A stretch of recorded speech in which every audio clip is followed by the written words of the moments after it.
Yan, ito ang masarap guys. Oh, ito ang type na type ko. Susong pilipit. Bigay po ng aking apo, ang laki ng lalagyan. Ginatang susong pilipit na may pako. Yan. Ang sarap po guys. Ang tataba kahit siya maliit lang. Ang tataba naman. Ang sarap. Susong pilipit. Yan. Oh, ito guys. Ang sarap. Ang sarap na. Tinikman ko na guys.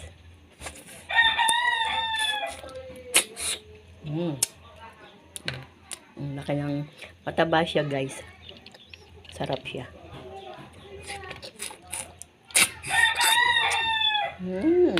Sarap. Gusto ko nang kumain. Ang sarap. Sabi nga niya, Lola, matataba yan. Kahit may liit.